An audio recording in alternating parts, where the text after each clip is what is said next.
Online জুয়ার মধ্যে একটা ভয়ানক একটা এই যে ছোবল, এই ছোবলে আমাদের অনেকে বিপর্যস্ত হয়ে গেছে, অর্থ সম্পদ হারিয়ে ফেলেছে। যারা এর পেছনে আছে, যারা ক্রীড়নক, তাদেরকে আমরা খুঁজে বের করে আইনের আওতায় নিয়ে আসবো। আমরা জানি যে আমাদের যে কোনো একটা সুস্থ জাতি গঠন করতে হলে সুস্থ মনের দরকার, একটা জ্ঞান ভিত্তিক সমাজ দরকার, এবং সেটার জন্য একটা সুস্থ দেহ দরকার। সুস্থ দেহের মধ্যে সুস্থ মন বাস করে। আমাদের এই বাংলাদেশে আমরা আমাদের অনেক ঐতিহ্যবাহী খেলাধুলা রয়েছে।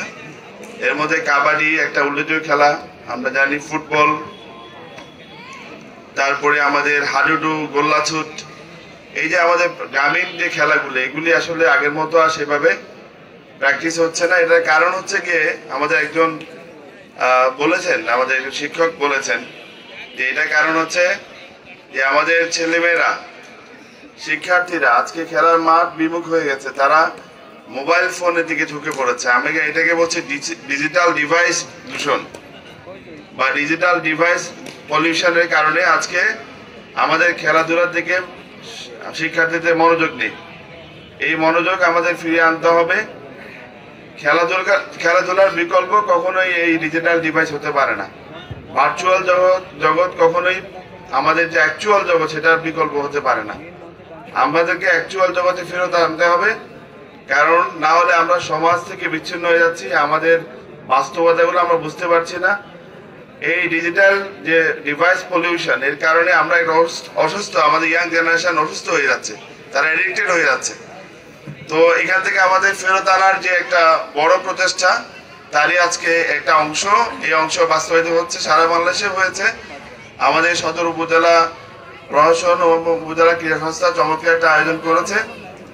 আমরা এই আয়োজনের মাধ্যমে যে লক্ষ্যগুলো অর্জন করতে চাই, প্রথমত হচ্ছে গিয়ে আমরা যে উন্নত বাংলাদেশ গড়ার জন্য যে উন্নত জাতি গড়া দরকার, সেটা একটা পদক্ষেপ। এটা আমরা জানি, আপনারা অনেকেই জানেন, আমাদের জনসংখ্যার একটা বড় অংশ হচ্ছে ইয়াং জেনারেশন।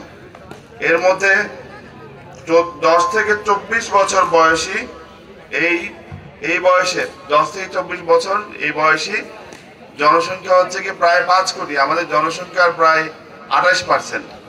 আর 15 থেকে 29 বছর বয়স তাদের সংখ্যা 4.5 কোটি, 27%।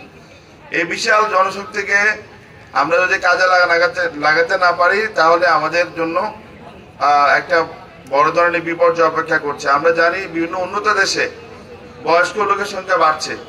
জাপানের মতো দেশে, জার্মানির মতো দেশে এবং ইউরোপিয়ান বিভিন্ন দেশে তাদের বয়স্ক লোকের সংখ্যা বাড়ছে, কারণ ইয়াং জেনারেশন নেই। হয়রাস আমাদের দেশে প্রায় 4.5 কোটি, 5 কোটি জনসংখ্যা হচ্ছে ইয়াং জেনারেশন। তো আমরা চাই ইয়াং জেনারেশন যাতে এই যে ডিজিটাল ডিভাইস দূষণ, এখান থেকে বেরো আসে, সুস্থ দেহ গঠন করে